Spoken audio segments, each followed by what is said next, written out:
ಸ್ನೇಹಿತರೆ, ಸಂತೋಷ ಅನ್ನೋದು ನಮ್ಮ ಜೀವನದ ಅವಶ್ಯಕ ಅಂಶ. ನಾವು ಬಾಹ್ಯ ಅಂಶಗಳಲ್ಲಿ ಸಂತೋಷವನ್ನು ಹುಡುಕೋದು ನಿಜವಾದ ಆನಂದವಲ್ಲ. ಸ್ವಾಮಿ ವಿವೇಕಾನಂದರು ಹೇಳಿದಂತೆ ನಿಜವಾದ ಸಂತೋಷ ನಮ್ಮ ಅಂತರಂಗದಲ್ಲಿರುತ್ತದೆ, ನಾವು ಹೊಂದಿರುವ ವಸ್ತುಗಳಲ್ಲಿ ಅಲ್ಲ.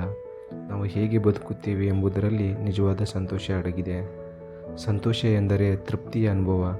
ನಾವು ಸ್ವಲ್ಪ ಹೊಂದಿದ್ದರೂ ಅದರಲ್ಲಿ ತೃಪ್ತಿಯನ್ನು ಕಂಡುಕೊಳ್ಳುವುದೇ ನಿಜವಾದ ಸಂತೋಷ.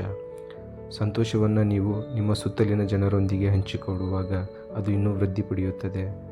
ಜೀವನದಲ್ಲಿ ಎಷ್ಟೇ ಸವಾಲುಗಳು ಬಂದರೂ ಧನಾತ್ಮಕ ಚಿಂತನೆ, ಪ್ರೀತಿಯ ದೃಷ್ಟಿಕೋನ ಮತ್ತು ಸಂಕಟಗಳಲ್ಲಿ ಬೆರೆಯದ ಮನಸ್ಸು ನಮ್ಮನ್ನು ಸದಾ ಸಂತೋಷದಲ್ಲಿಡುತ್ತದೆ.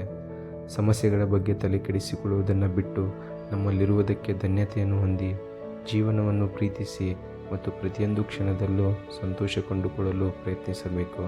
ಏಕೆಂದರೆ ಸಂತೋಷವು ನಮ್ಮ ನಿರಂತರ ಸಂಗಾತಿಯಾಗಿರಬೇಕು.